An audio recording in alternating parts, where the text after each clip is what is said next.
So I don't know. Okay. Well, it's 6:31 and we got a lot to cover in a short time. So why don't we go ahead and get started? Okay. I just want to remind people that this is a study session tonight.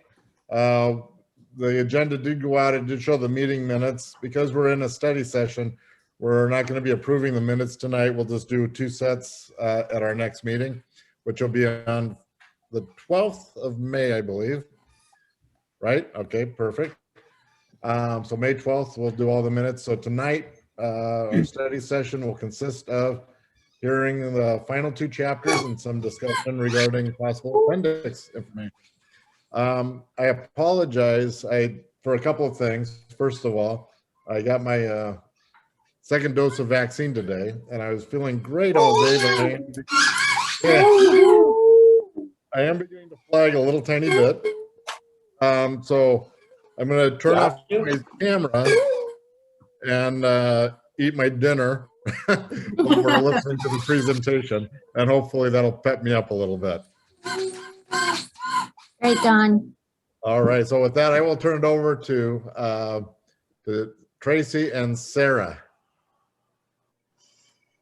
All right. Tracy, it's all you. Take it away. Okay.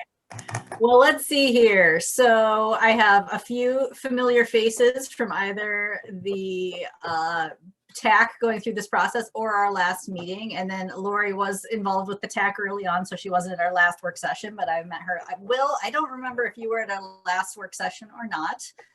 I was off camera. So. Oh, you were off camera. Okay. I didn't recognize your face. So anyways, as I said last time, I've been helping the city work through the process of updating the Park and Trail System Master Plan. I am going to present the second half of the report, which is the more complicated part. Last time I blew it and my half-hour presentation took an hour, but this time I've got an hour and a half, so I think I can get it done in that time. So I'm going to go ahead and jump in, and what I was thinking I would do is I'm going to backtrack a little and do a little bit of a recap on a couple of the more complicated components, and before we go into the proposed stuff and recommendations. And if you have a question, feel free to speak up, but particularly if it pertains to the slide that we're looking at currently, but then we'll open it up for more discussion. I'm not going to talk to you for an hour and a half. I'm really going to try and present this, and then we can talk about it, ask questions, stuff like that. So let me transition to the slideshow. And there we go. So here we are. And again, this time I broke it up into chapters. So if you've looked at it or if you have it in front of you, this correlates with the chapters. So we're going to recap starting with chapter 4, which is the level of service and needs analysis. So as I said last time, so level of service is, boy, this is jumping in cold, so bear with me for just a second. Level of service is how we think about how many parks or how much parkland we have for the existing population. And usually that's something that's considered to be in either acres per 1,000 of population or trail miles per 1,000 of population. And so this is the table in the report, and it shows for the primary park classifications, we have mini parks, neighborhood parks, community parks, natural and open space, and special use parks. We have 5 primary park categories, and each one we have identified how many total acres we have, how many acres are developed, because sometimes there's a difference. For example, community parks and neighborhood parks, not all of the acreage that we own is truly developed. And then we have our current level of service. And this is literally the acres that we have divided by the population times 1,000. And so that's where we have 0.33 acres of mini parks per 1,000 population in the city of Sandy. And that's based on the current population, which is about 11,600. And so do you think you're sharing something? Are you sharing? Oh. Yeah. I'm sorry, did it not go through? I didn't even notice. Here I'm pointing and talking. I was trying to get your attention. I'm sorry, I'm talking. Let me, here we go. We'll go with this one, share. There we go. I'm There so we, sorry. I didn't there we realize that go. it doesn't come through, and I just didn't even realize it. I was in my spiel, full speed ahead. So anyway, it's weird. Now it's acting weird. It won't let me advance the slide. Technical difficulties are always with you on these things. I don't know why that is. Here we go. Now I think we're in business. So anyways, as I was saying, so the way that we look at this is we look at our total acres per thousand. Now it's not letting me point. What in the world is going on here?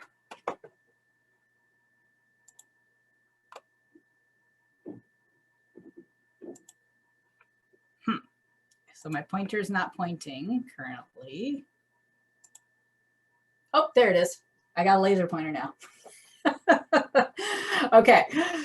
So looking at our current park acreages for the different park classifications and the level of service that we have currently for each of those park types, we have it individually by park type, and then we also have the total.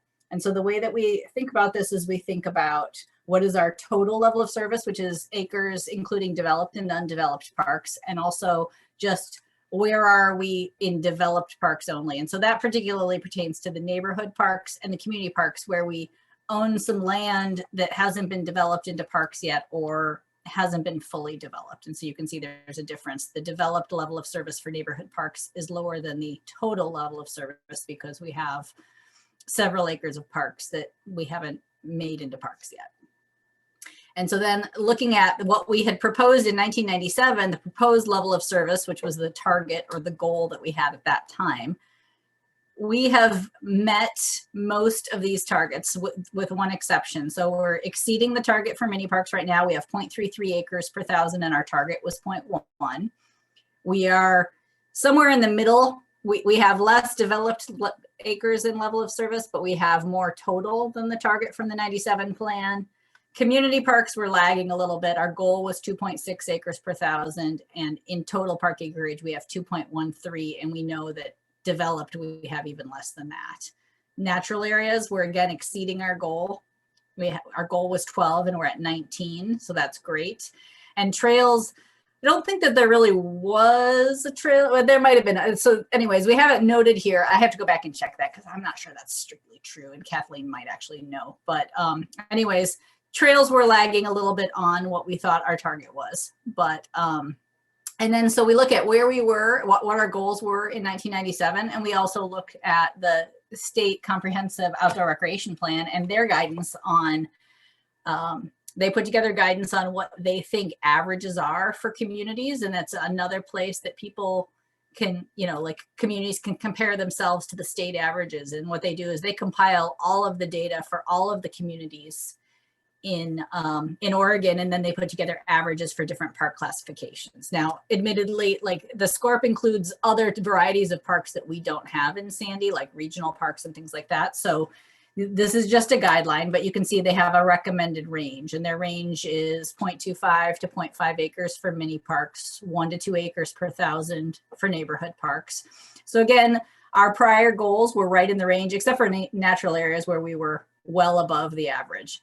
And you can see the average statewide is 5 to 14 acres per thousand. And currently Sandy has 23 acres per thousand. So you're doing very well.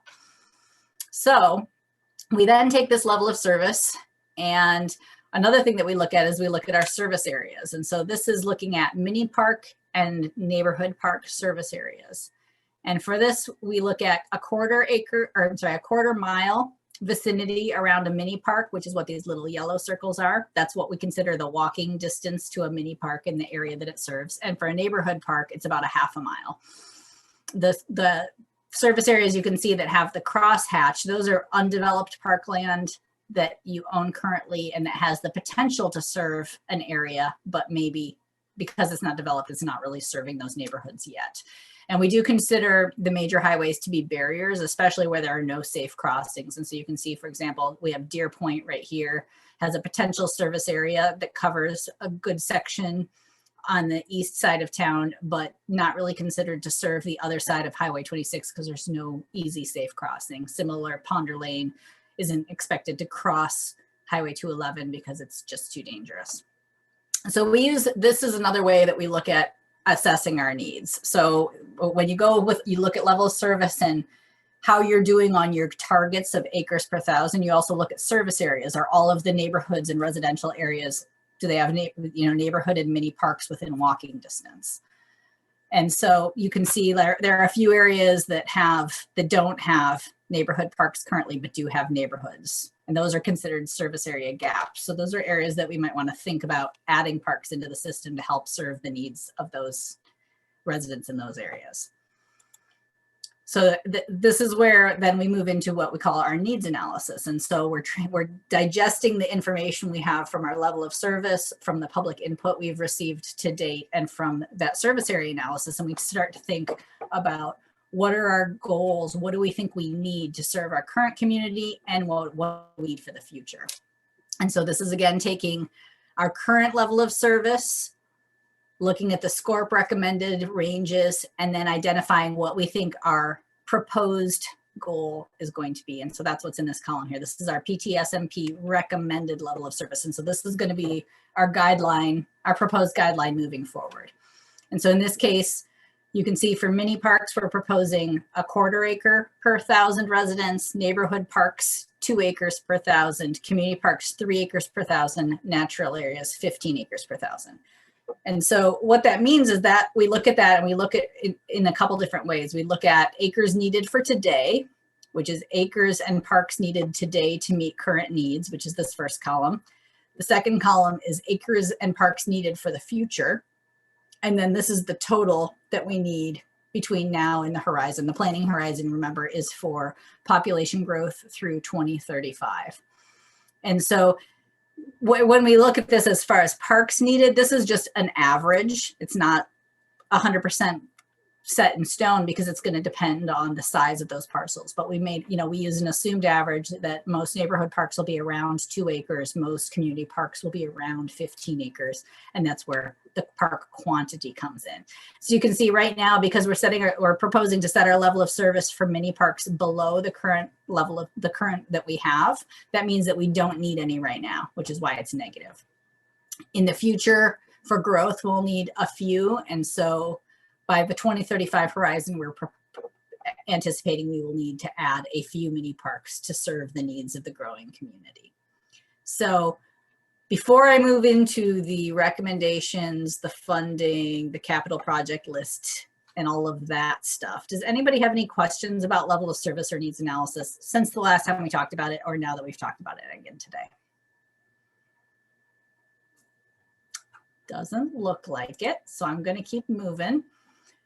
And I forgot, I have one other thing that we also talk about when we talk about needs, and this is our facilities that we need.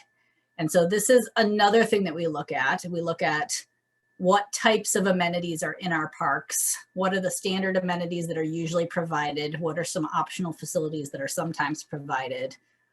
And in this case, we've looked at how many we have currently is in the first column.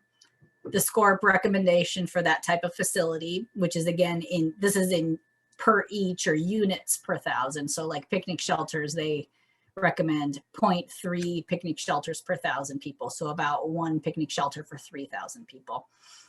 And so then we looked at how are we doing? And this is a hard one to digest. So I just sort of color coded it. Green are things that were meeting or exceeding the recommended level of service, and pink things are things where we are less than the recommended level of service from SCORP. And so this helps us to identify some of the things that we might want to think about including when we move forward with developing parks. These are some of the facilities that we want to think about including to serve the community. And particularly the pink things are things that we might want to add sooner rather than later. And so then I will move on to the recommendations. So the recommendations are included in chapter 5. Sorry, for some reason my slide is not advancing. It's thinking. So the recommendations are included in chapter 5. And if you've had an opportunity to review that, you'll notice that it's pretty dense. There are a lot of recommendations. And this is intended to be the guidance. Sorry, my PowerPoint is having a problem. So this is supposed to guide our plan for the future. And so this is going to be some of the things that have come out of our involvement with the public and our outreach, the input we've received from them. It has to do with input we've received from city staff and communication that they've provided as far as what they think we need, some deficiencies that they're aware of, or needs that need to be, oh, there, look, we came back to life. Yay. And it also includes information and input from the TAC. So we've developed these recommendations, and all of the work that we've done up until this point, has built up to us making the recommendations. And so the materials that are in the first 4 chapters build up to helping us guide the recommendations for chapter 5. And so we've included an array of things. It includes recommendations on work that needs to be done on existing parks. It includes proposed new parks and trails and maps that show locations for those potential facilities. It includes plans for development of some of the undeveloped land that you already own that hasn't been converted to full park use yet. It also includes recommendations on some policy changes or code changes, staffing recommendations, and funding recommendations, ways to pay for the proposed park system. And so this is the recommendations, and then we move those into the last chapter, which is chapter 6, which is implementation. What are our priorities? We've got a lot of things. What are our near-term priorities versus longer-term priorities? Also, how are we going to pay for all this stuff? So we will move through those pieces. So this map, if you have your hard copy, it's probably easier to look at than this little version on the screen, but this is our proposed park system map. And I apologize, I tried to make it bigger, but I can see that it's just not very big. What you can see on here is these are color coded by type of park. And so we're showing the little red circles are potential areas where we could add a mini park. The lavender circles are areas where we could add a neighborhood park. The green circles are areas that we could add a natural area. And the aqua or turquoise symbols are potential community parks. And so what we've done is this is a combination of distributing these equitably around the community, which means that all parts in the neighborhoods and all of the parts of the city over time will be served by a neighborhood park or a mini park within walking distance. And then the community parks usually are intended to be driven to. And so you have a few larger community parks that, are serving larger needs within the community, such as ball fields and more active recreation that requires more acreage. It's also easier to acquire larger tracts of land, obviously, on the edges of town.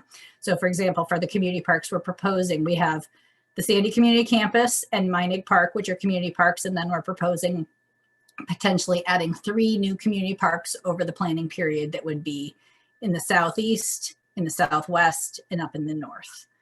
And then the neighborhood parks are generally going to be scattered at around a half-mile radius to help serve the various neighborhoods, and particularly we're planning for the urban growth boundary as well as the city limits. And so that's why a lot of these are around the perimeter.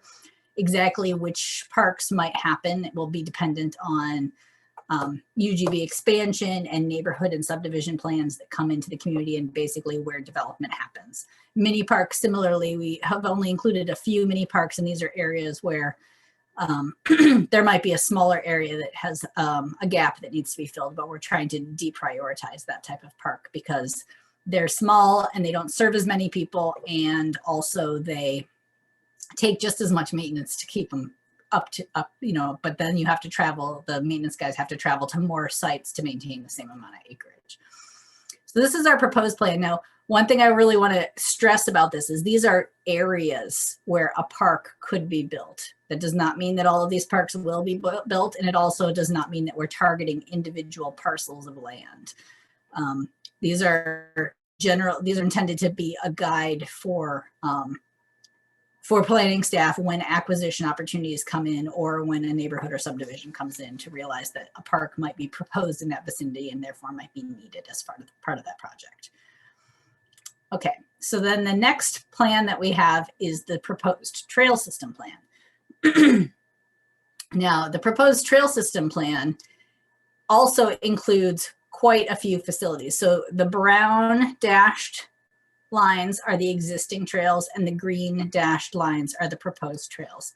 Many of these trails have been in various plans in the community for a long time. Some of these trails have been put together by Kathleen as part of the original process to update this master plan that started a few years ago. Some of these plans are included in the bike and ped portion of the transportation system plan. And so this is a combination of sources of trail materials, and there are different types of trails within the system. So we have four trail classifications that we're proposing that range from wide paved multi-use paths to wide gravel paths to narrower concrete paths more similar to a sidewalk or a natural surface path, which is only a few feet wide. And so on this map, we have the trails are numbered and they're keynoted here on the legend where it identifies the name. And then there are project lists that are in the appendix that list the assumptions for all of these trails, what the classification is, what the surfacing type is, and what the potential development cost is. Hey, Tracy, I'm just going to clarify for you. So the previous Sandy Parks and Trails Board were the ones that kind of drafted those trails in. So they would kind of identify, point A to point B and, draw things on the map. And then what all I did was kind of take it and put that on some contour lines and kind of figure out a little better and look at the land ownership or things like that and just kind of clarified a little, made it a little bit refinements. So, if it was had to be a longer trail because of contours or whatever. But no, that was all done by the original Sandy Parks and Trails Board for the trail connections. And a lot of that work started in 2017 or 2018, I think. And so we've made some refinements and there have been some additions and also some things that we found in other plans recently that have been added. But a lot of this is stuff that, as Kathleen said, was started a few years ago when this process was originally initiated, and it's been carried through. And so that's the general, I didn't go into a lot of detail on the recommendations because I didn't really think we wanted to go through the whole list, but I'm just going to pause here before we move into discussing priorities and funding in the implementations and see if anyone has any questions about the proposed recommendations. Or anything you think we missed, anything we think, and if you don't have them now, you can also read through this and follow up later and provide comments if there was something that you noticed that you thought was something we should look at more closely.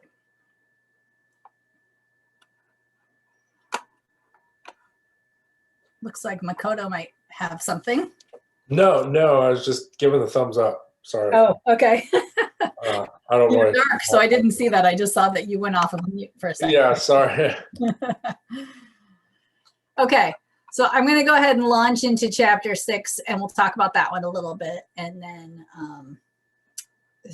we can go on from there. Of course, now I'm frozen again. So sorry to go back and ask a question, but the thing that seems simple but awful challenging, and maybe you can just, I'm not sure what I'm looking for, is just maybe some feedback, but it seems to be when you cross a state highway, just the involvement and for the lack of a better word, bureaucracy that must be involved in doing that. Is that a huge task? Especially the ones on 211. I mean.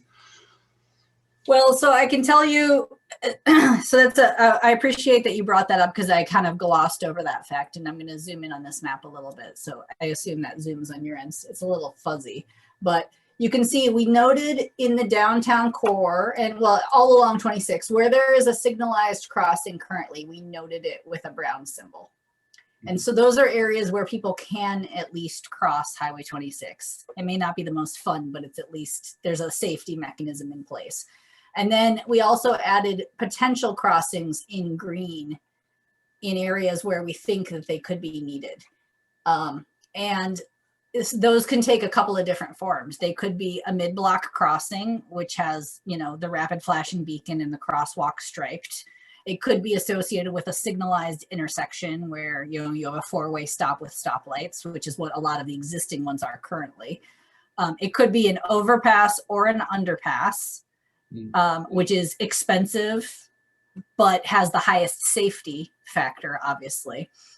And so we originally, we had, and so let me explain the ones that we've shown here. So there are a couple of things. So we had shown one up here at the very west end of town. There is a signalized intersection here, but we heard a lot in the public outreach that people would love to have like a grade separated loop trail system around the city. So you could get across Highway 26 and across Highway 211 without having to cross traffic with the cars.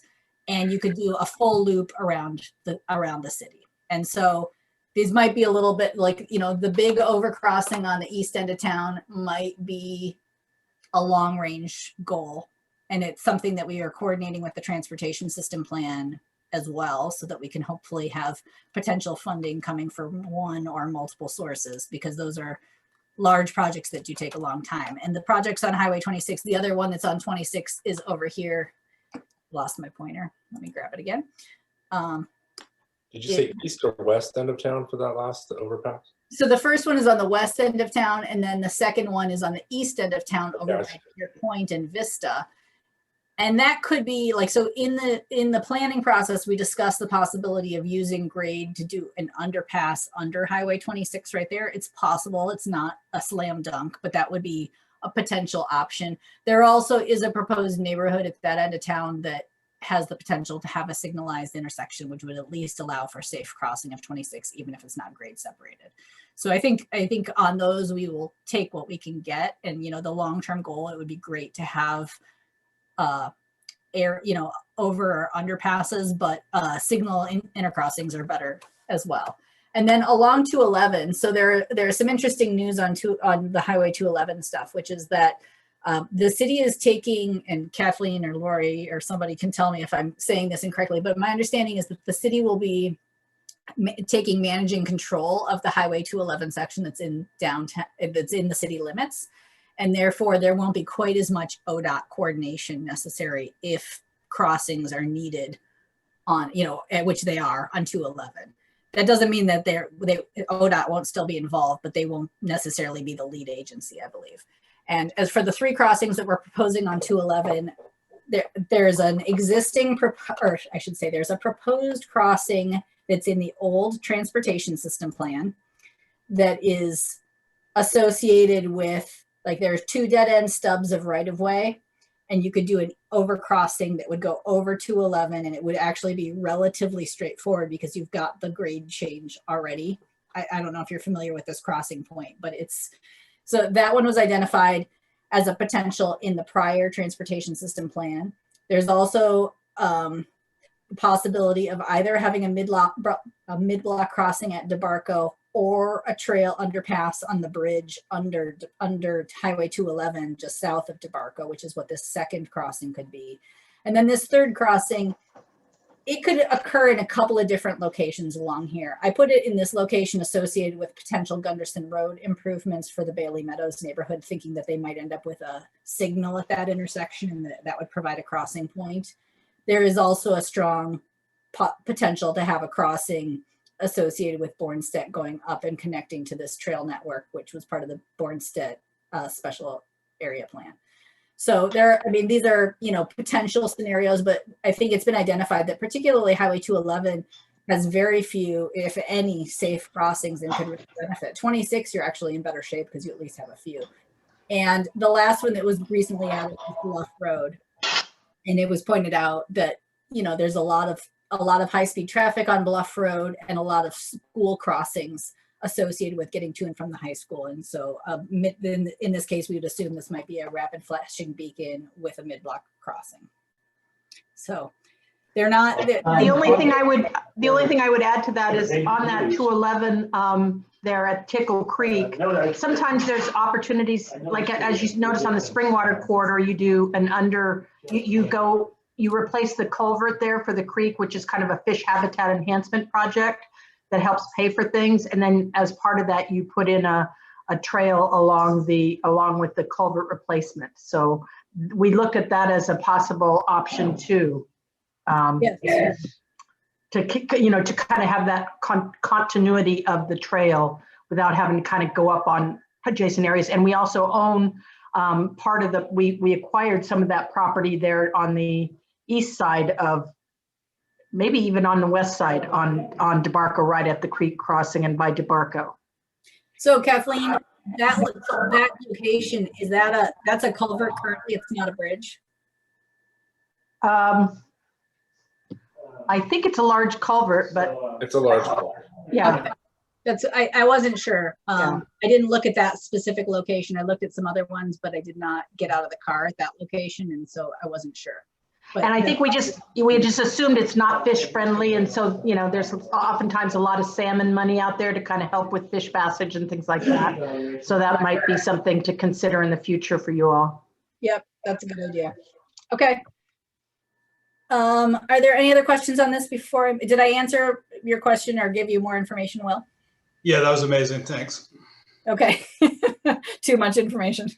I'm good No, at that. no, not at all. It's just, I mean, 211 to me is a border crossing. It's just, you know, it's a high speed limit, and like you said, there's no other approaches to that crossing. Whereas Right. on 26, at least you could walk up the block a ways. Right. Thanks. Yep. Okay. So implementation, this is how we're going to get it done, what we prioritize, what we think our near-term goals are, how we're going to pay for it, all wrapped into one chapter. So priorities, again, this is, you know, some of the things that we've already talked about. Developing our undeveloped parks is a high priority because they serve current neighborhoods, at least in some cases. Deer Point and Champion Way serve current neighborhoods. We'll talk about the undeveloped parks more in a minute. Continuing to acquire and develop new parks, particularly community parks, because we know we have a shortfall in community parks for the current community, as well as a need for growth, for population growth in the future. And because large parcels of land can be hard to come by as the neighborhoods and the community develops, it's good to acquire your larger parcels early so that you have them for development into parks in the future. Improving the trail system. Trails were probably consistently, and this is true statewide, but trails are very popular. They're always a high priority in the public outreach. And, you know, you have a really good trail system started, and with some targeted improvements, we could really work towards getting the looped trail system, which people have expressed interest in. And then, of course, renovating and upgrading the existing parks. A number of the parks are in relatively poorer condition. Some of them are older or have portions of them that are older that need renovation. And then also always focusing on distributing the parks and the facilities equitably around town. I don't think this is a huge concern, but it's important to note that, you know, a lot of times cities kind of rotate. So if, you know, every couple of years you develop a new park, one time it's in the southeast quadrant, the next time it's in the northeast quadrant, and you kind of rotate around so that one neighborhood or one area isn't getting all of the improvements.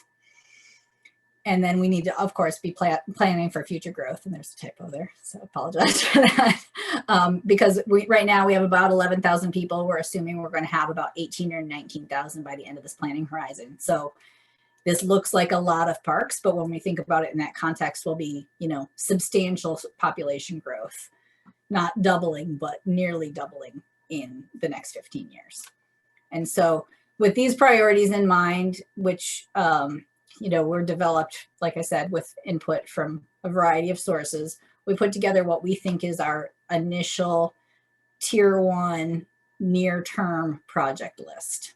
And so this is in 2 parts. It's fairly long because the trail portion of it is fairly long. So this is the park portion of it. I'm going to zoom this again a little bit. So these are the near-term goals for parks. And so the way we've broken the CIP is we have tier 1, which is sort of near term to 5 years, 6 to 10 years for tier 2, and then 10 years plus for tier 3.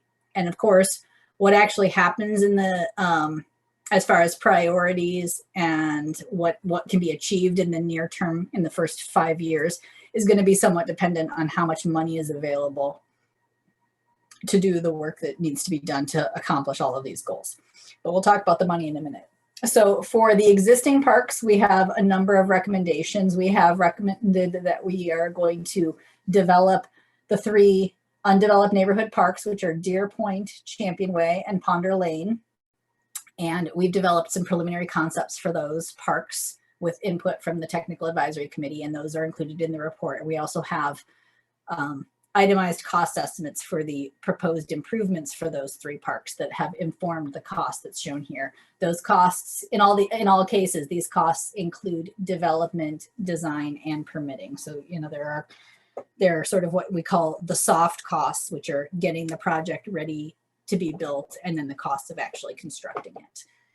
And so then, in addition to those 3 neighborhood parks that we want to develop, we also have planned improvements for Sandy Bluff, the dog park, playground, picnic shelters, Sandy Community Campus, phase 1, and Sandy River Park. Although there has been some trail work, really, you know, the majority of, but a number of the things that were included in the phase 1 plan for Sandy Community or Sandy River Park never really were built. And so those are all identified as first priorities for the existing parks. And then for proposed parks, we have identified a couple of neighborhood parks that we could use to fill service area gaps in the existing neighborhoods. Another community park on the north side of town that could help to develop some ball fields to serve the community, which we know we have 1, I think, currently, so we could use more fields. And then continuing to acquire natural areas along Tickle Creek as opportunities present themselves. And we didn't really include any funding for the natural areas because the trails that have been itemized on the trail plan are costed separately under the trail CIP. Does anybody have any questions about cost before I talk about the trail half of the CIP? Or maybe I should talk about that first and then we'll continue. I just got a quick question. Sure. Did you Sorry. mention, going back to that slide, I thought I heard you say something about a ball field on Community North as a potential? Well, so what we were proposing is acquiring and developing a community park on the north side of town. So we had kind of identified Community Park 1, which is the North Community Park on our map, as the potential near-term community park goal, aside from developing the first phase of Sandy Community Campus. So thinking that developing Sandy Community Campus and then acquiring and developing a second community park would help to serve the current community park needs and also help to fill some gaps in service in facility types, particularly the sports fields. So Okay. I've got a question. You said near term. Does that mean towards the end of it?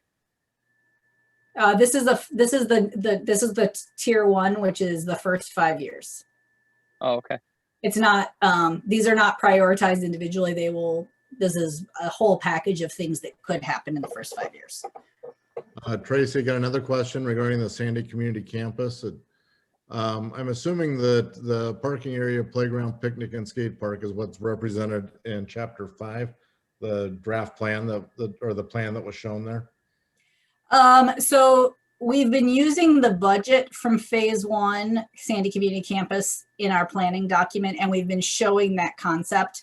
But I believe there should be caveats in the report that indicate that there was input during the virtual open house that people would like to see that developed, but they would like maybe some different things in phase 1. And so things that have specifically been discussed are not building all of the parking and maybe prioritizing the pump track.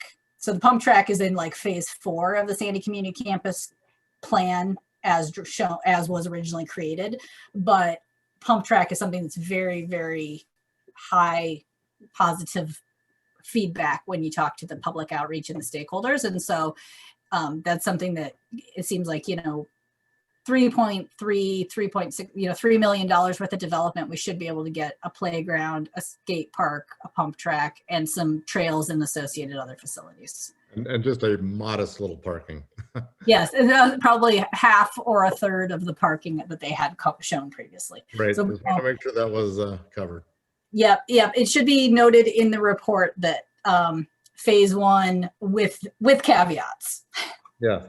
The other caveat I want to throw out there is you've also shown, as you mentioned, draft site plans for Deer Point, Champion Way, and Ponder. Those have been displayed to the public at large. Is that correct? Or do we Yes. still need to take that out before proceeding if we were to get a drop of cash someplace?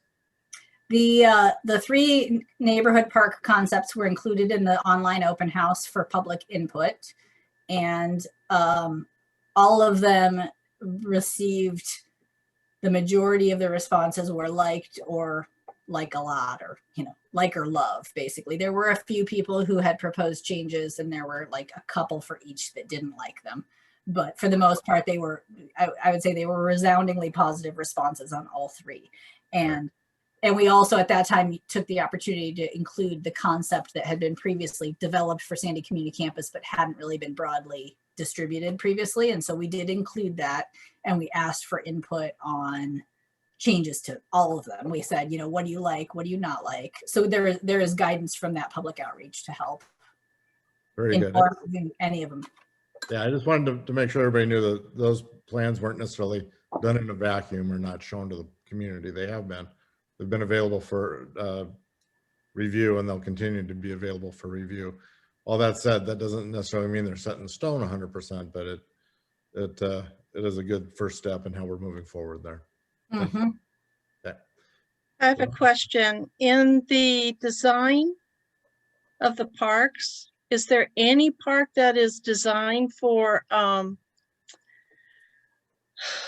ADA All of the requirements?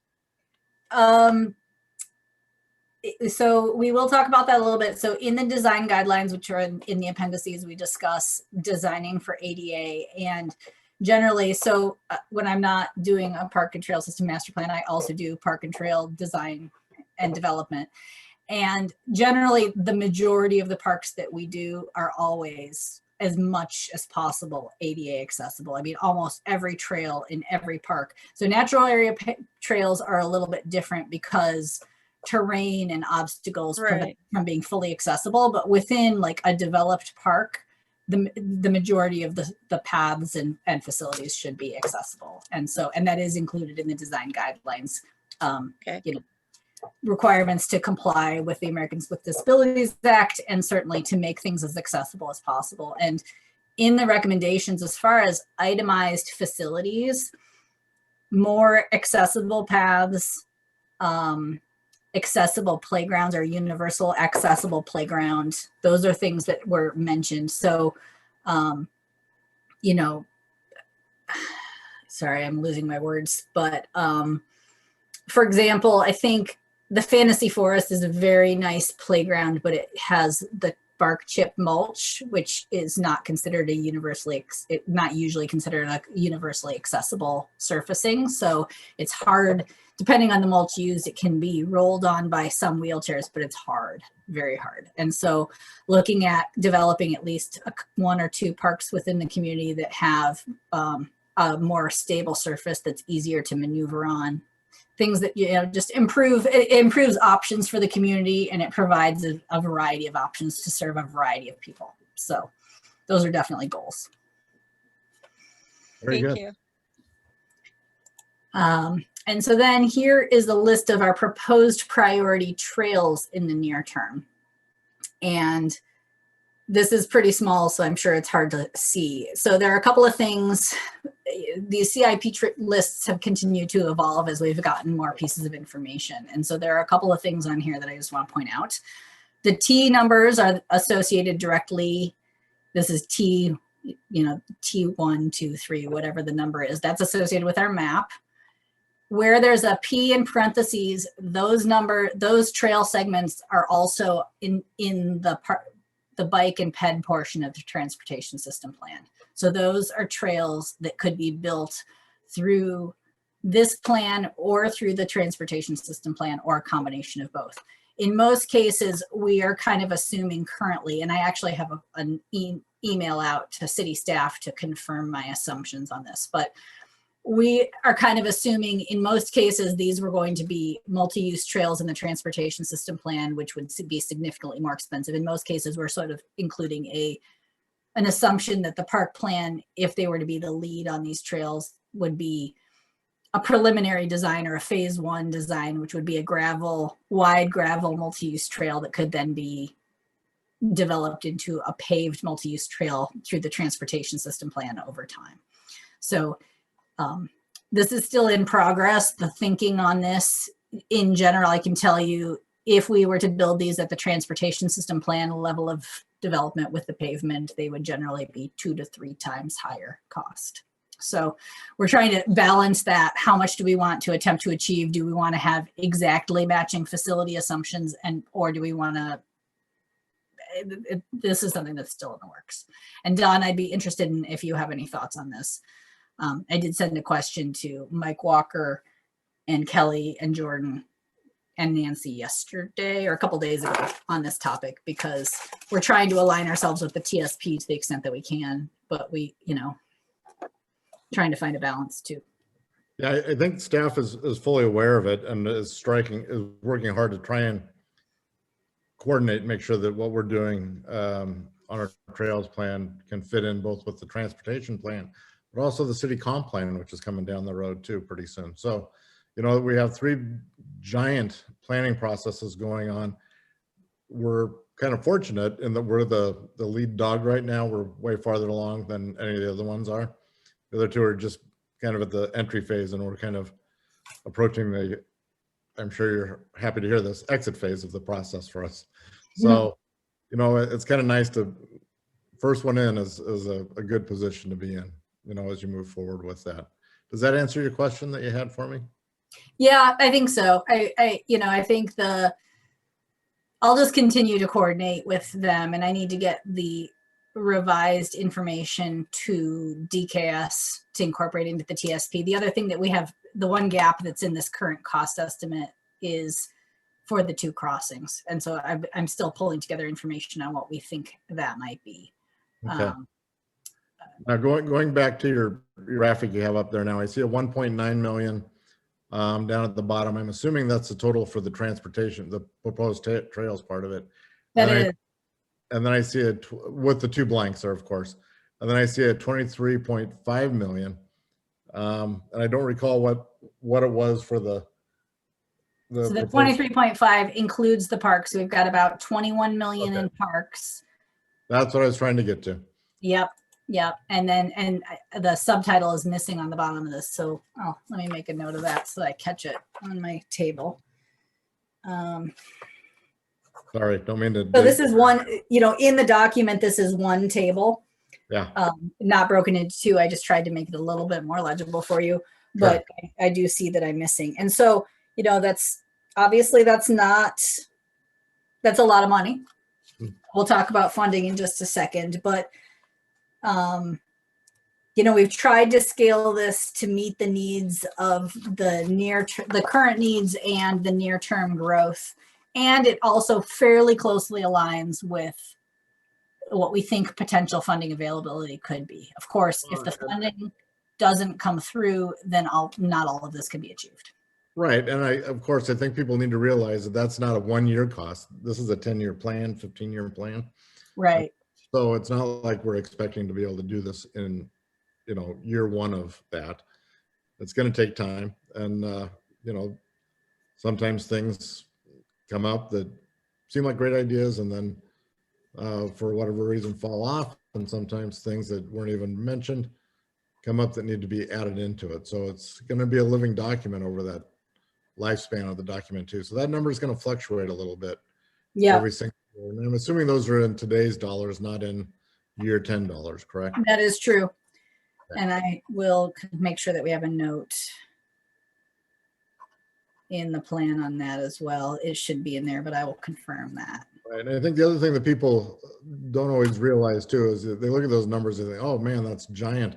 How can a park cost, this much or that much? Well, a lot of that is wrapped up in, it's not just what you see when it's built, whether it's a trail, a park, a crossing, but that includes all the design characteristics that need to go into it, all the engineering associated with it, all the permits or all the fees associated with it. So it's way more than just the grass and the backstop and the splash pad. It's all the roll-ups that are attached to it. And people often lose sight of all those costs, and they just see a giant number there and make assumptions that it's, you know, wow, that's gold plated. Mhm. Be nice, Yeah. but not that. Thank you.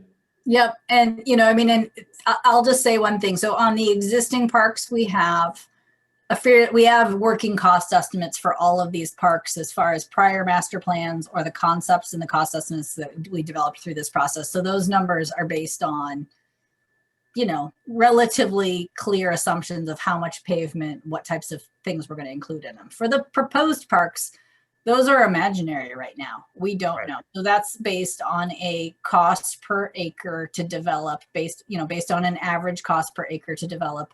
And these numbers have been fluctuating up and down a little bit as we add and, you know, as we massage them. But that's a rough development cost. And so for example, for a 2-acre park, something in the 1.2 to 1.7 million range for a 2-acre neighborhood park is pretty close to in line with what we're seeing spent on parks of that size today. And of course, the cost will fluctuate depending on the actual site that's selected, how much acreage you have, what you decide to include in it, and how complicated the construction is. So if it's a steep site, if it has wetlands, utilities or significant half-street improvements that drive the cost up. So some projects, we have an average for projects. And so in some cases, a neighborhood park might come in cheaper than this, and then another one might come in more expensive. So you hope that over the course of the plan, it averages out. That's kind of the way we've been trying to strike a balance on that. So I'm going to keep moving here because I have a few more slides to get through, and then we can talk more. Right. But I'm already at 48 minutes, so I think I better speed myself. You're doing great. So let's talk a little bit about current funding sources. So the current funding sources that pay for parks development, operations, and maintenance are the general fund, which is coming from the city's tax base, and that pretty much pays for the staff for operations and maintenance. We haven't really been talking about the recreation staffing component as part of this plan. So that's not included in here, but that's also, it's paid through user fees or general fund.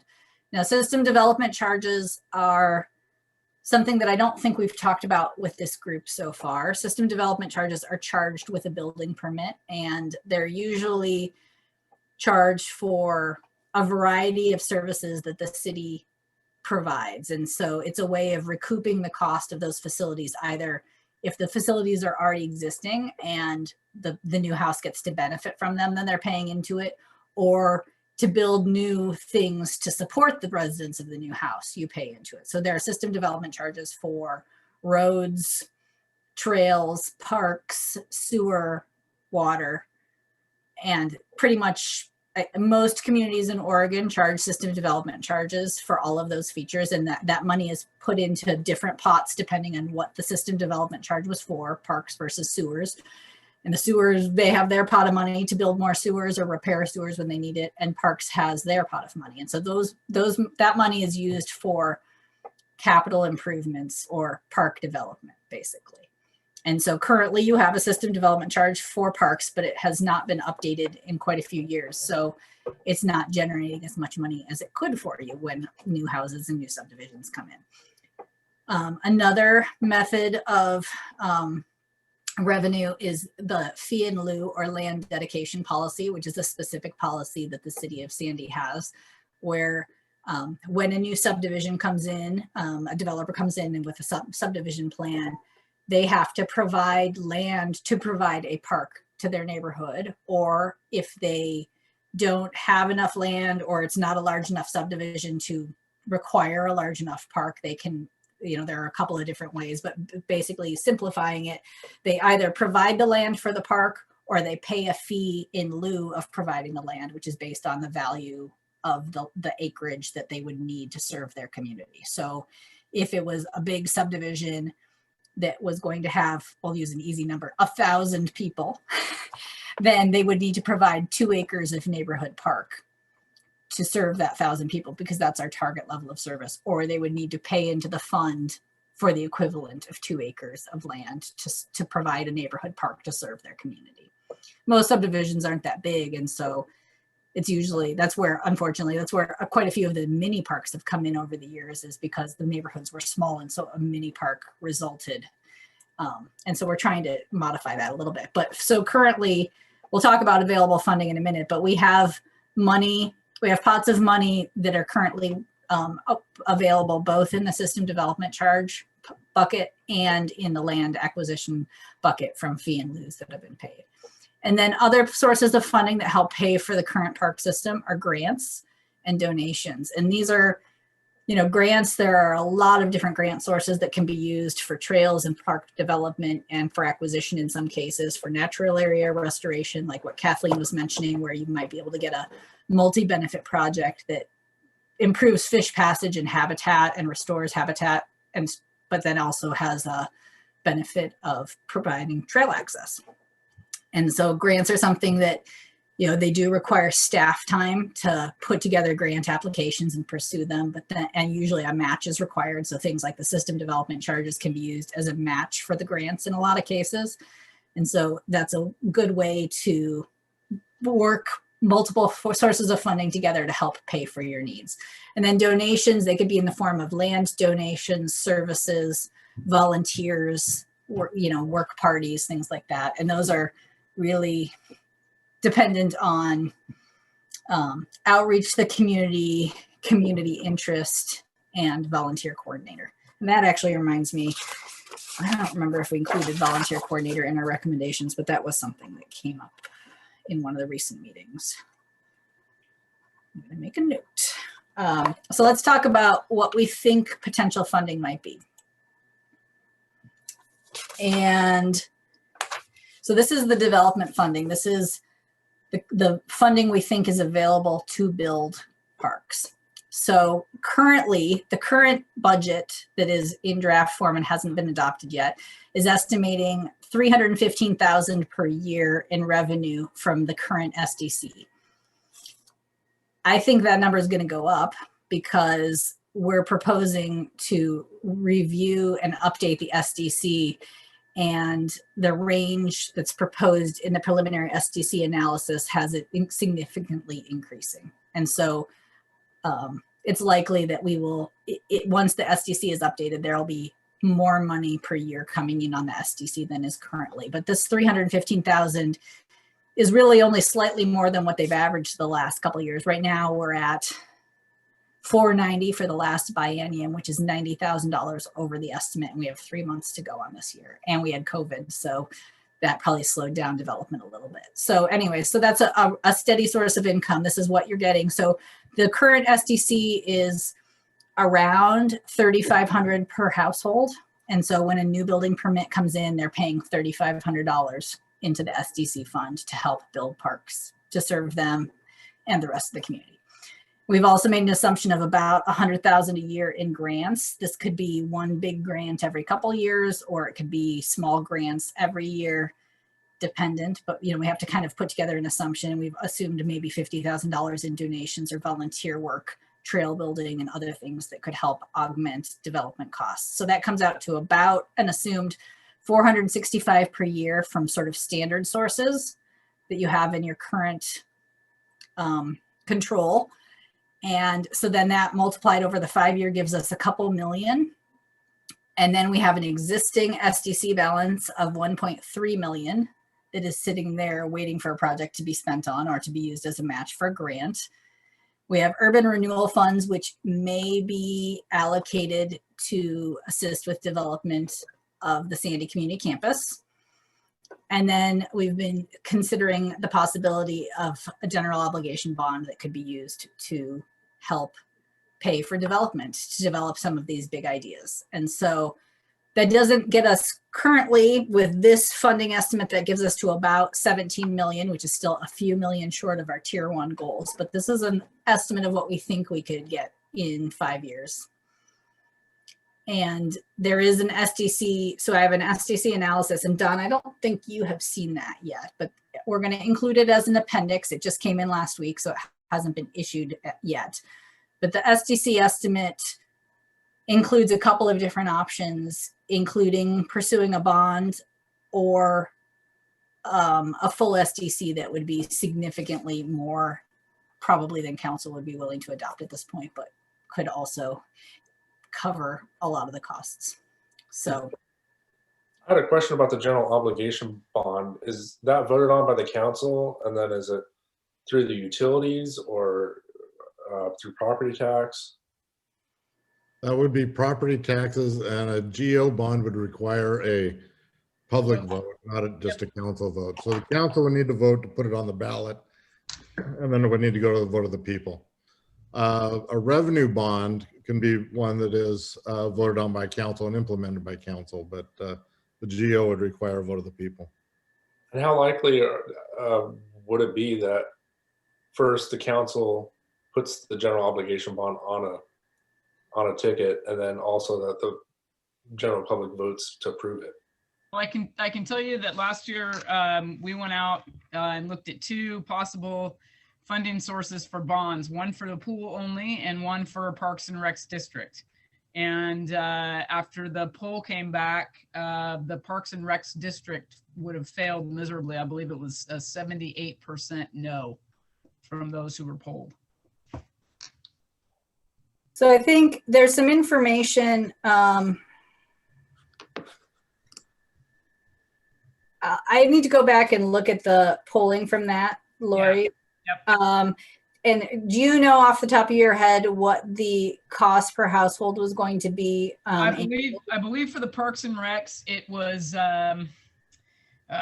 don't quote me on the amount. I feel like it was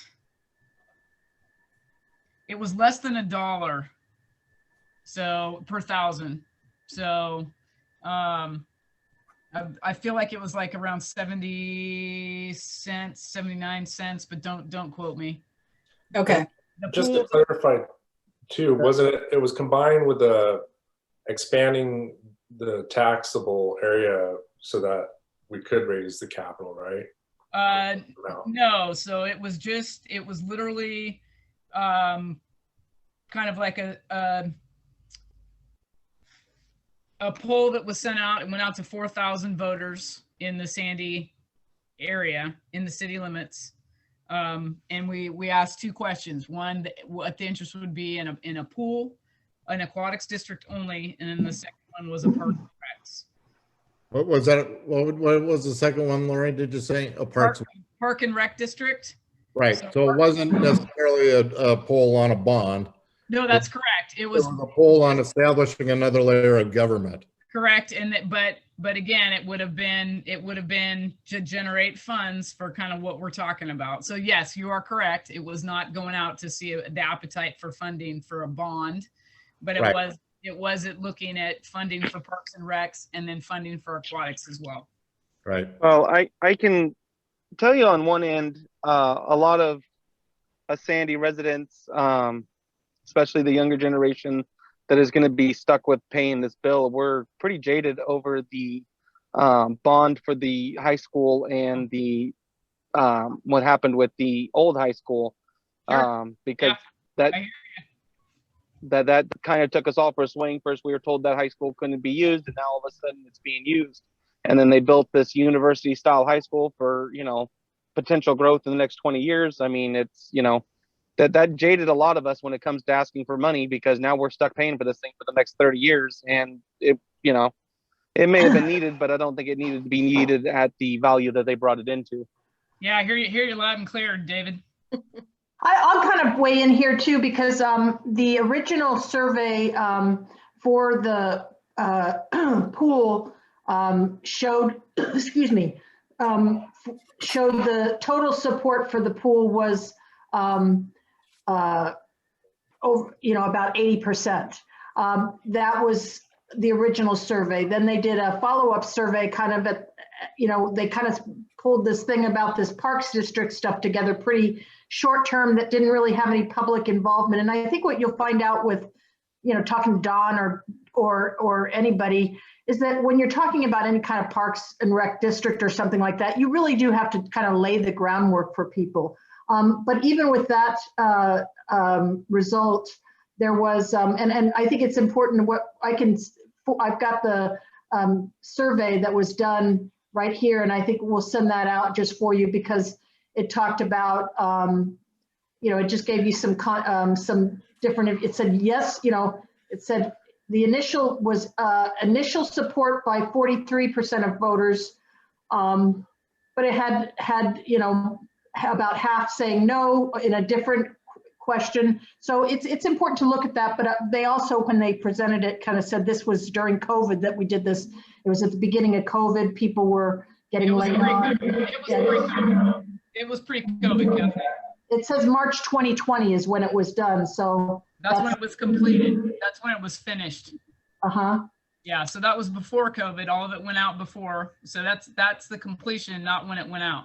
I'm just reading it says interviews conducted March 6th to March 21st, 2020. So I've got the survey right here in front of me. So I think that really was kind of at the very, you know, beginning of COVID. But anyway, even so, I think it's important. I guess what I wouldn't worry too much about something that this survey, because honestly, the way it was kind of framed up, it's not anything you would do it again. But everybody has different opinions about it. And I think what we've learned is that, you know, if you were going to go with a Parks and Rec district or a pool district or anything like that, before you do anything, you really do want to kind of figure out what it is you're doing, and then really, you know, work a lot with the public and figure out what they support, what they don't support, what it will cost, and all that.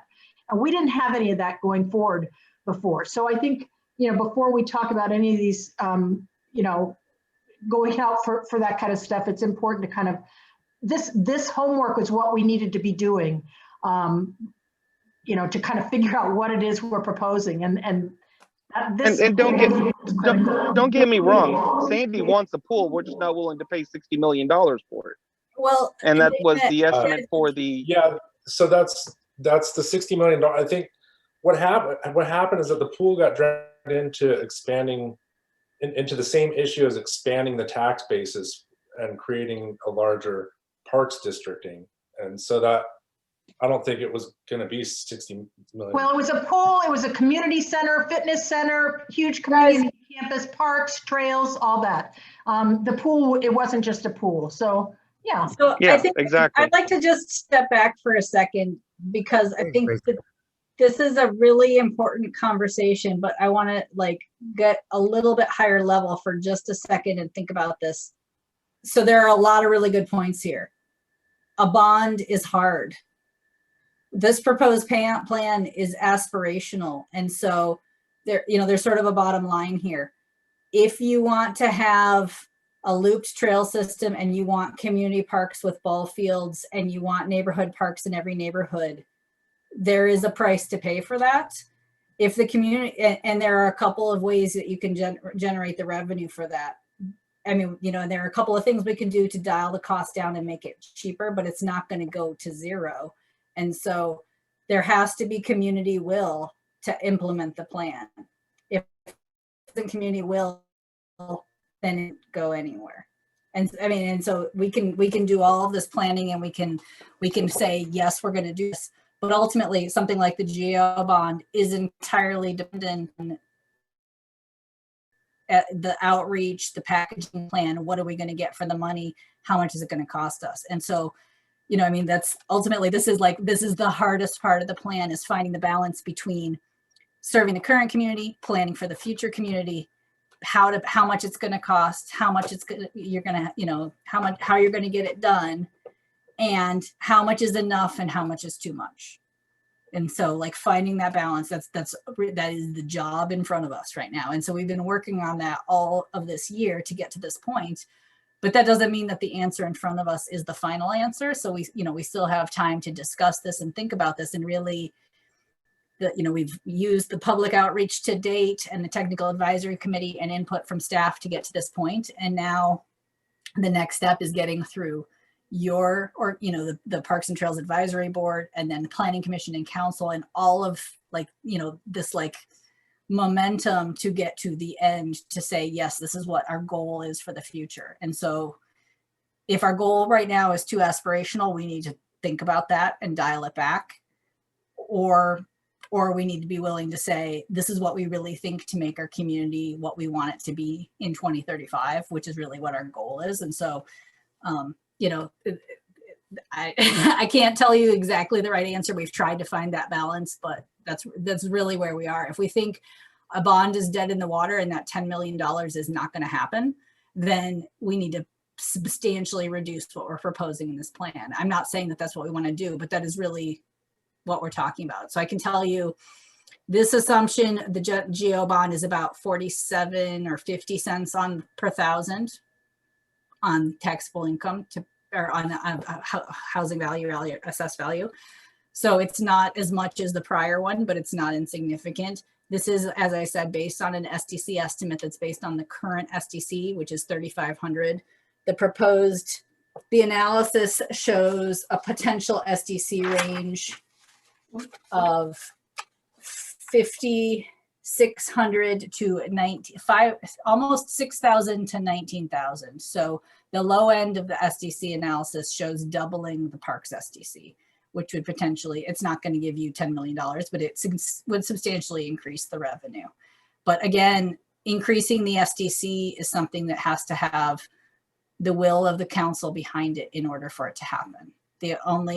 The organization that increase, the body that increases SDCs is council. And so they have to have the will to increase that and then to evaluate it every year or every 2 years and keep up with market value. One of the reasons it's fallen behind is because it hasn't been getting updated every couple of years. And so it's still at the level that it was when it was implemented originally. So these are hard things. I don't want to minimize them. I didn't mean to open up a can of worms with that one. No, this is literally, this is the big topic. I think this is the topic. Yeah. So I just thought I should interject a couple of key points because all of this is really, this is critical information. Does anybody have anything else they want to say now? No, it would be nice to see like a percentage or maybe a possibility of what the possible general obligation bond would pass, or I don't know. I just would like to have a little more solid foundation for funding than a maybe or maybe a 50-50 chance of it passing or not, That's really, yeah, that's not really within the scope of what we're trying to do with the master plan. The master plan is, intended to put together a plan for the future, and then the next step is moving forward with implementing it, and pursuing a bond would be part of that, and like actually making it happen on the ground. Got it. Thank you. So, yeah.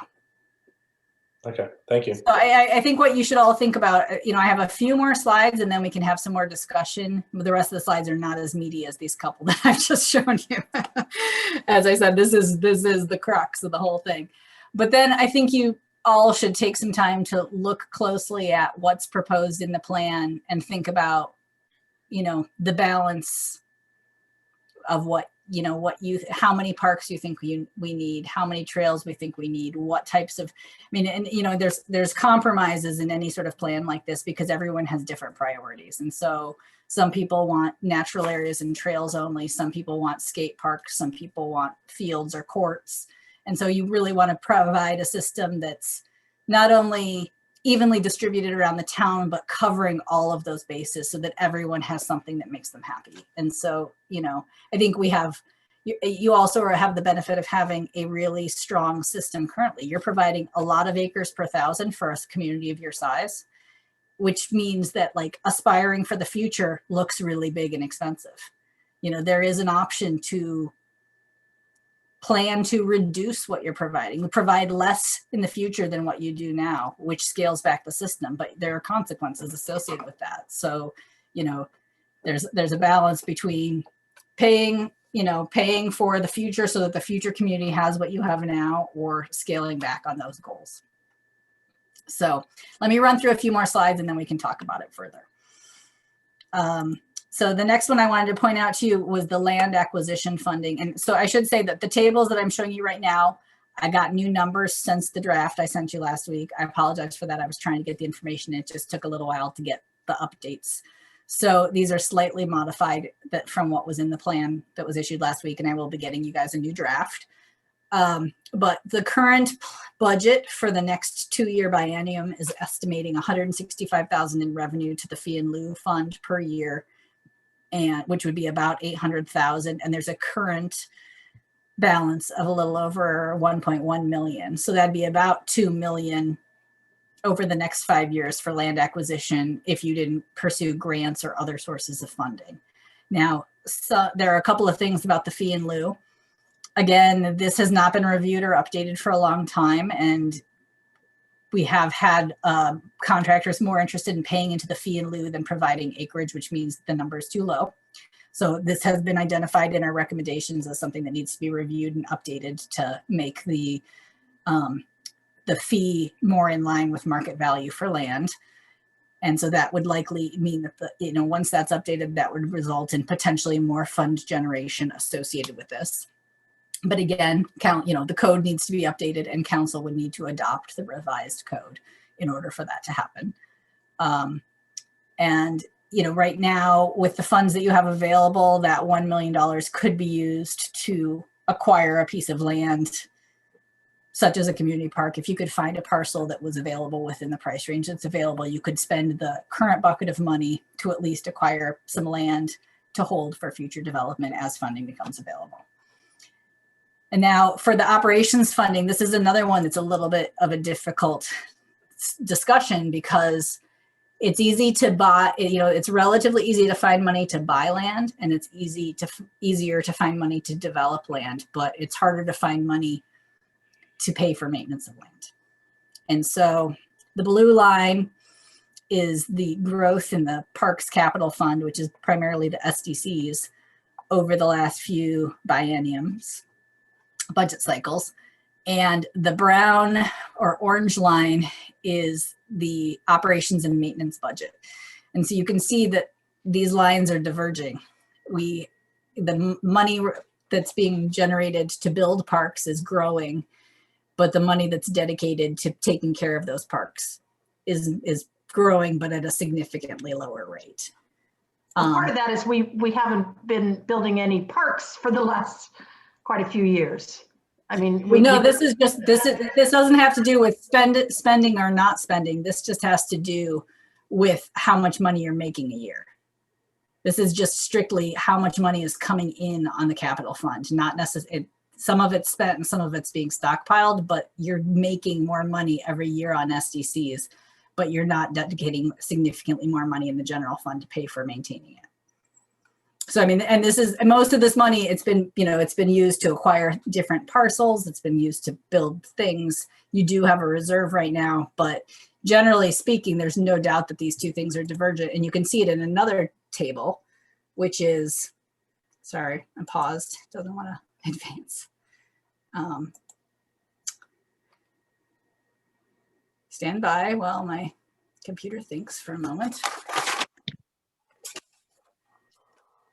The second thing that you can see when this table comes up is the number of staff. Here it is. And so this is another thing to look at, is the number of facilities that are being maintained and the number of full-time staff.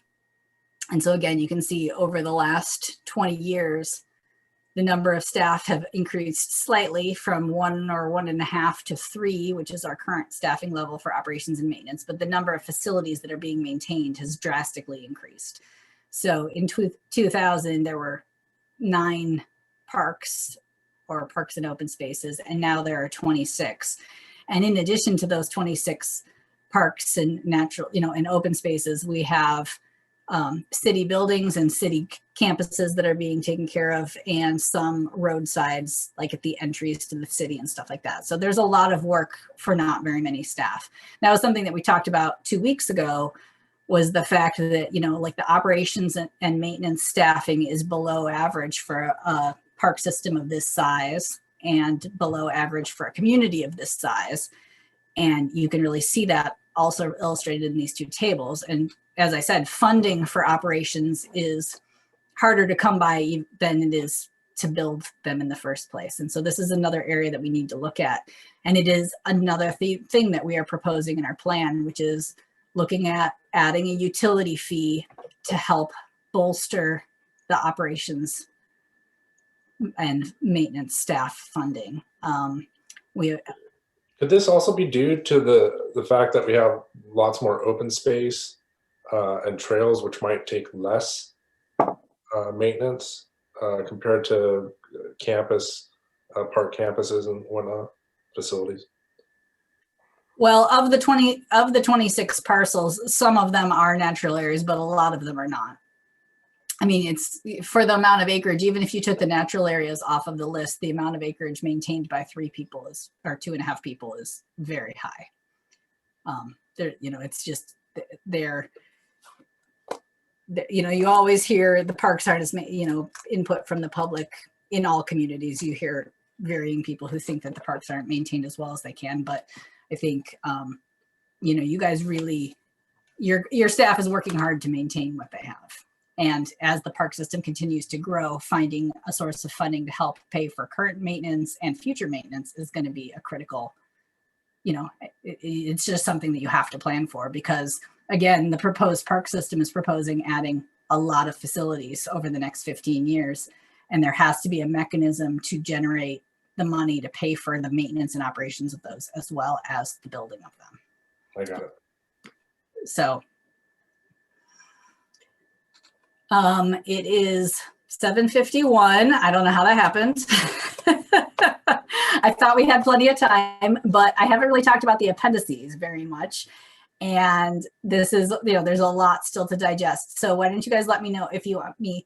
Most of what I have left in the appendices is relatively just a few figures, the concepts for the undeveloped parks, and a couple of things about design standards. But we can talk more about funding in our remaining time, or we can go through those last few things. I would prefer to just continue marching through the plan.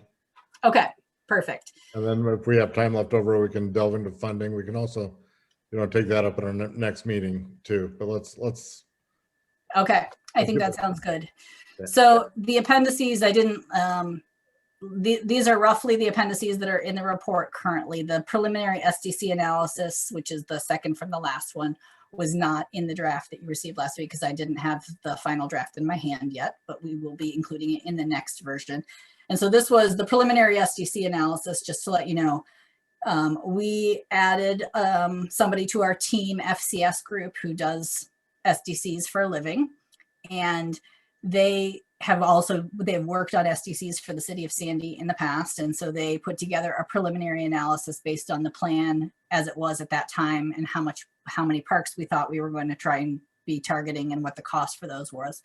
And they looked at preliminary estimate of what they think the SDC could be for parks in the system. And it also talks about the potential of how much an SDC might be, what a bond might look like, and what different, how those two things interact, because you can't charge, if you have the SDC paying for a portion of it, then that portion isn't eligible for the bond and vice versa. And so those two things are directly correlated to each other.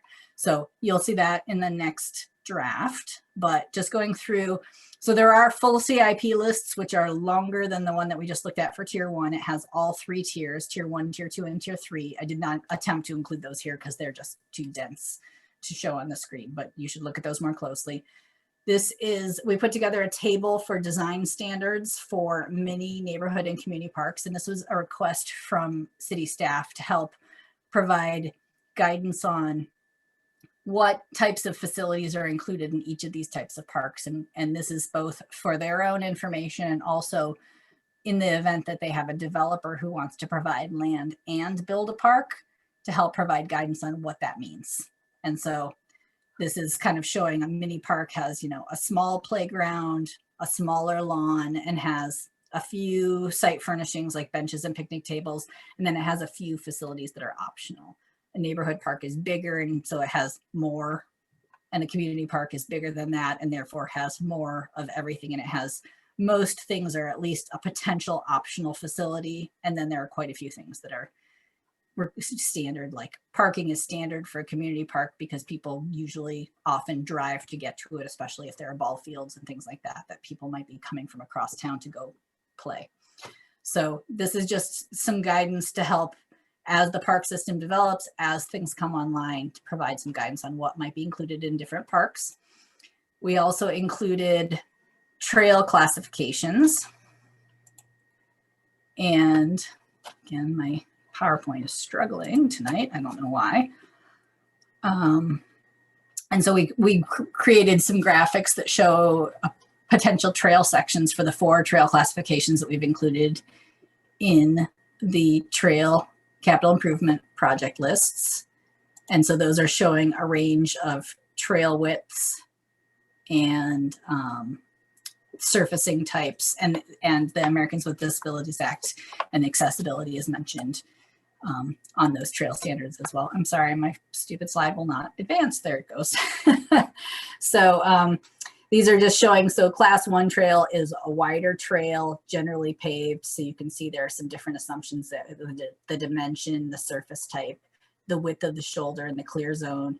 And so that's going from a class 1, which is a pretty substantial trail, down to a class 4, which is a natural area trail, just a couple feet wide, much more intimate natural areas and things like that.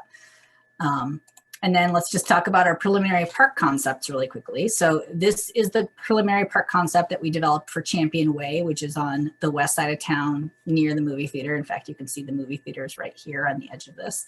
So this is an existing undeveloped parcel, and we're showing, you know, a looped trail system. This trail was laid out because there's a slope right here. This trail was laid out so that this could be an accessible loop that people could access. We've added stairs coming down from Champion Way, and that would be not an accessible route into the park, but from the lower road, you could get up into the park.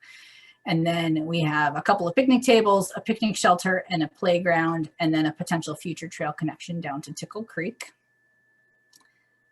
The second park concept that we prepared is for Deer Point, which is on the far east end of town, down across the street from Vista Loop. Now this concept includes a parcel that you already own, which this is the approximate property line. It's a long rectangular parcel.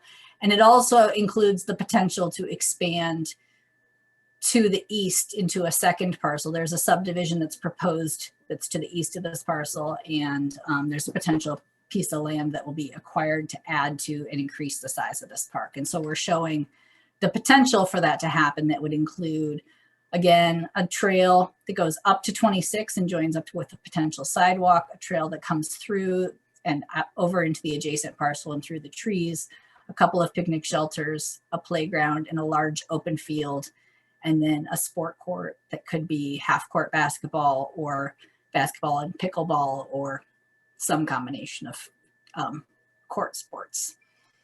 And then the third undeveloped park parcel that we developed a concept for is Ponder Lane, which is down on Highway 211. And this one includes a couple of different features. This one, we tried to include some different features in each of these 3 neighborhood parks so that they're continuing to like diversify the park system. And also, for example, this one includes a dog park, which, and Kathleen, I have revisions to this concept in progress, but they have not made it onto this figure yet. So I apologize. I don't want you to think I forgot about that.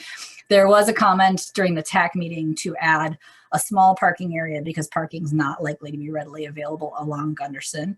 So we're looking at adding a small 3 or 4 or 5 space parking area right here to help.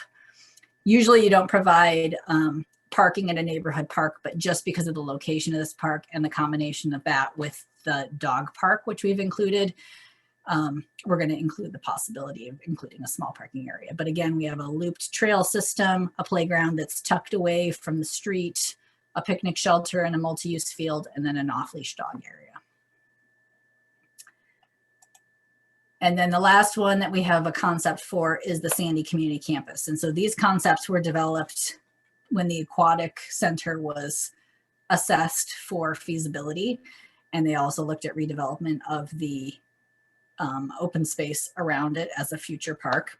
And so this is the campus phase 1, which Don was mentioning. Phase 1 was budgeted to be about $3.3 million in this concept, but a large amount of that money and kind of a waste of space is building the whole parking lot now. So one of the biggest comments we got on this when we went through the public outreach was, you know, deprioritizing the parking over some of the other amenities, because I'm going to just fast forward to the full build out concept if my computer will let me do it. The full build out includes the potential so this shows the aquatic center in the south edge as well, but you can see this includes a challenge course up in the north near the natural area, a trail that connects to Sandy River Park, a pump track, redeveloping the field so that it could, with the track around it, so that you could have a path and also a usable field. And then it includes this large parking area, which I think is intended to serve both the park and potentially the pool facility. And so that's why it's so large. But also other features that are included in this are an amphitheater, which I don't think it was a low priority when we asked the public about it, and isn't really strictly necessary because you already have an amphitheater at Meinig. And then renovating the skate park. So the existing skate park is down in this southeast corner, but renovating it and bringing it into the site and just really redeveloping the site into a more active. Where is the pump track and the skate park at?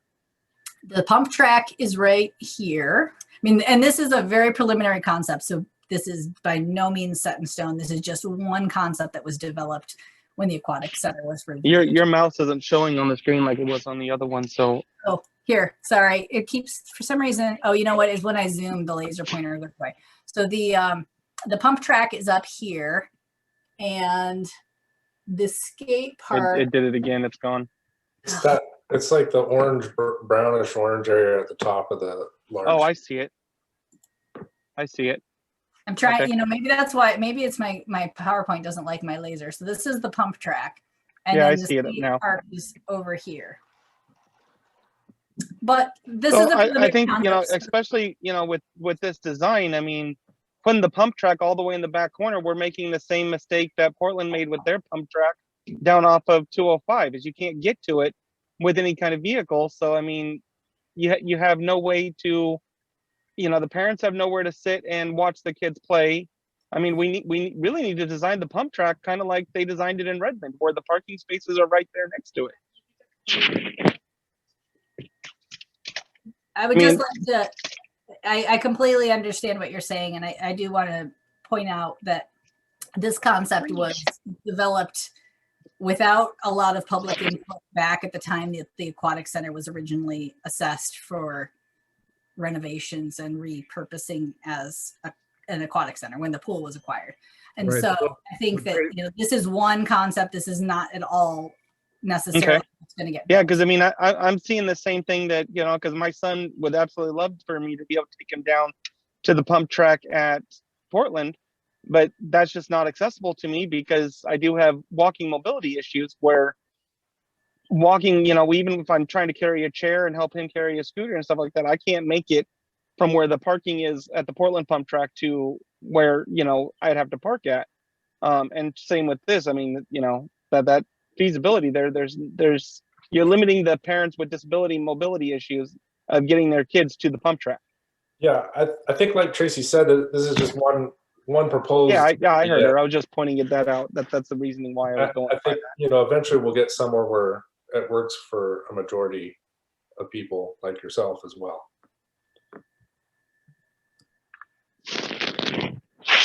So, with that, that is the end of what I have to present. My last slide is just next steps.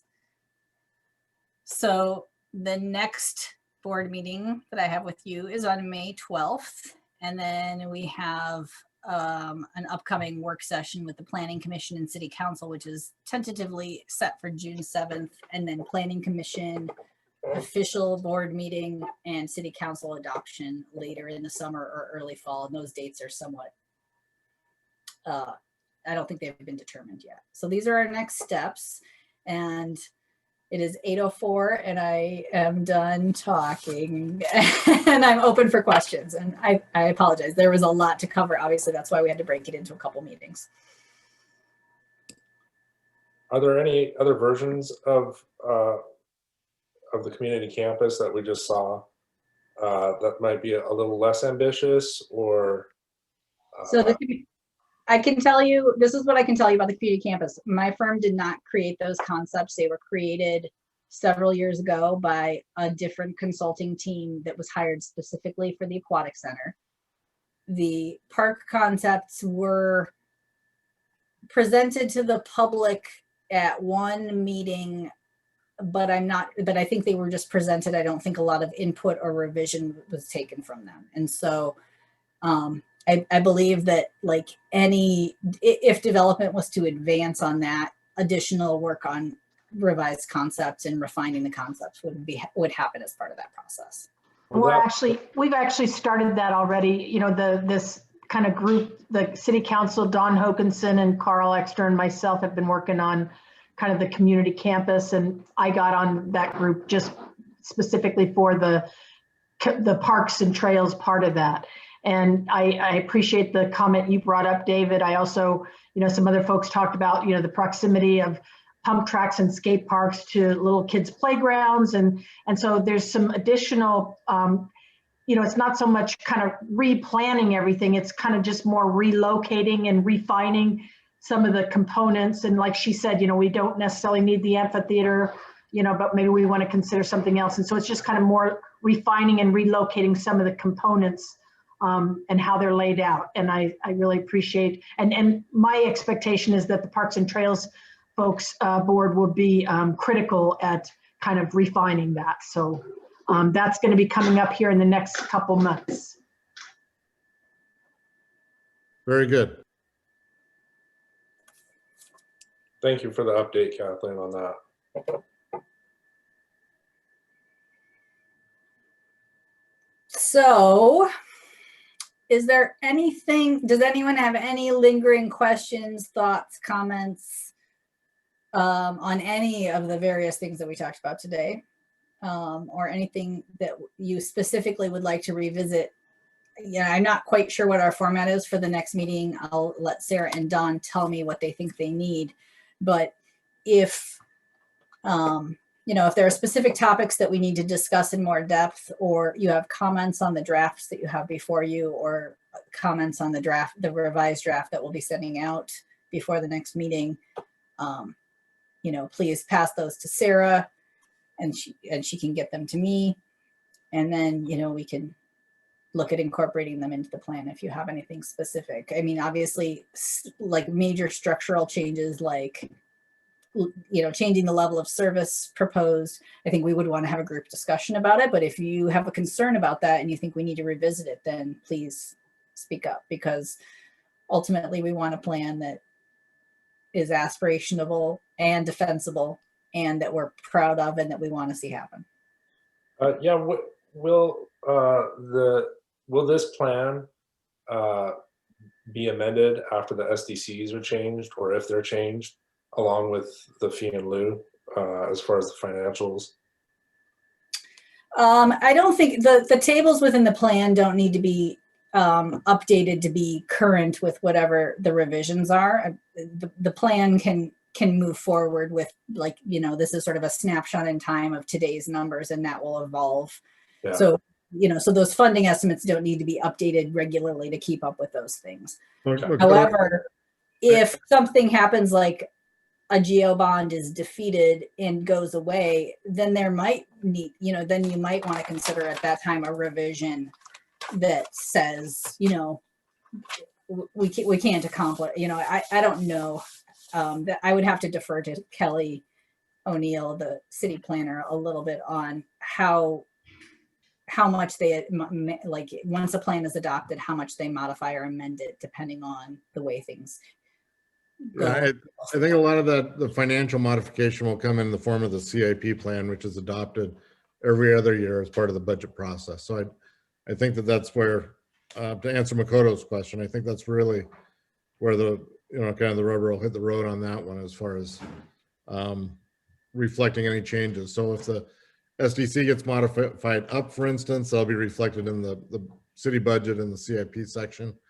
If for some reason it stays the same, it will continue on at the same rate, and we'll have to adjust the CIP moving forward to reflect the monies that we anticipate having available to us. So I don't think it'll be modified in the plan per se as much as it will be on that budget process every other year. Well, I think that's true too of the priorities. So I mean, the priorities might, you know, the tier 1 priorities may stay the same. They just may be occurring over a longer horizon if the funding doesn't materialize as anticipated. And so it doesn't necessarily change what those priorities are. It just might change how quickly you can accomplish them.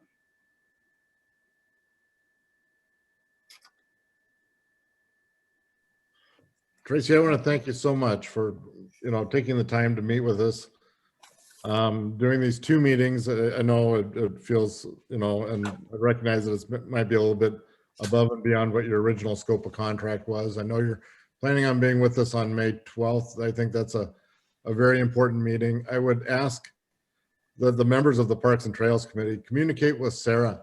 If there's anything that is just, a question out there that is bothering you, or you have a suggestion, or you want to make any kind of a modification, it would be very, very helpful if those are known prior to May 12th, so that we can have, kind of get our ducks in a row and lined up so that we can bombard Tracy again with that kind of information. All right, Tracy, don't mean it that way, but we want to be as organized as we can going into it. I'm also hoping to spend a little bit of time between now and the agenda preparation with Sarah and Tracy and maybe our council representatives of Lori and Kathleen, and talk a little bit about how we see that meeting going. I think in a perfect world, we would love to get together on May 12th and everybody, join hands, do a quick kumbaya, bless the plan, and move it forward into the process. I know that we have a timeline that shows that we just had up there showing it going from us to, I believe, the Planning Commission next on the early June. I think that's our goal. I don't know if that's our reality, but I think that's our goal. And so hopefully we'll be able to meet that goal.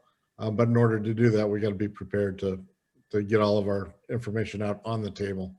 The purpose of tonight's meeting and the last meeting was to kind of set the stage for that big discussion and hopefully a recommendation on whether or not to adopt the plan.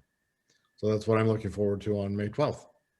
Yeah, thank you, Tracy, for all the work that you've done. I mean, this is overwhelmingly a lot. So thank you. Thanks, I appreciate that. I think Yeah, I've tried to give you guys a lot to think about. And you have. I've been involved in Parks and Rec for a long time, and with a lot of different agencies, and been through this process on more than one occasion. And I think you've done a wonderful job, not only in just the nuts and bolts of putting the document together, but also having to completely adjust where we were over a year ago when we started this process, pre-COVID, and having to modify every means possible to get that community input was that was a yeoman's task, and I sure appreciate the work you did on that one. And then to come out with what I believe to be a pretty reasonable. Some people might feel it's a little aspirational. Some people might feel it's maybe not aspirational enough, but I kind of think it strikes kind of that Goldilocks spot in there just right. And so I really appreciate all the work you've done with that, and I look forward to moving on to the next part of this process. I'll just kind of add in that I was involved in the 1997 Parks and Trails Master Plan that we did here. And, that seemed really aspirational to us because all we had was like 4 little parks. We had Tupper Park and Mining Park and Johns Ridge Viewpoint and the VFW thing. And pretty much, I think we had some open park, undeveloped park and open space otherwise. But when we did that, it was extremely aspirational. And if we had kind of limited ourselves based on how much funding we had at the time in 1997, we wouldn't have any parks. And instead, we have like 18 or 19 parks. Not all of them are developed, but we've gone from 4 to 18 or 19. And a lot of those got built with grants, with SDCs, with volunteer labor. And so, we put some pretty big dollar signs against some of these things, but there's also a lot of grant opportunities come down the line, and I just feel like it is important to be somewhat aspirational because it doesn't, by doing this plan, it's not saying that you have to do this. It's more based on when you have the opportunities, this is our kind of vision of what could be. So but that said, we also need to be fiscally responsible about how much we take on and how big we go. But I'm really excited for you guys. This is a great time to be able to kind of be involved in the Parks and Trails Advisory Board, because once this gets done, then you can really start, seeing things get done on the ground, which is just such a rewarding part of your efforts here as an advisory board. So really looking forward to it. Any comments from the rest of the committee or the board? I don't have any. Most of mine got answered already. Excellent. How about you, Mary? Haven't heard a lot. No, mine have been answered. I'm just like ingesting it all right now. Yeah. Well, there is a lot to ingest and Yes. digest. Yes. All righty. Who else we have on here? Makoto, any other comments? No, we pretty much went through any questions I had throughout. And Will, anything you'd like to add to the discussion? No, I'm good. I'd just like to thank Tracy. I thought that was a really thorough explanation of it. So appreciate your time. Very good. Did I get all the committee members there? Did I miss anybody? Lori? Well, Lori, not a committee member. She's city council, but Oh, she's, okay. Lori, we'll let you put your 2 cents in worth anyway, though. She'll get to hear it all again in a month or two. No, we won't go. I don't think we'll go this deep of a dive with the council and the commission. Well, Lori is also our council liaison.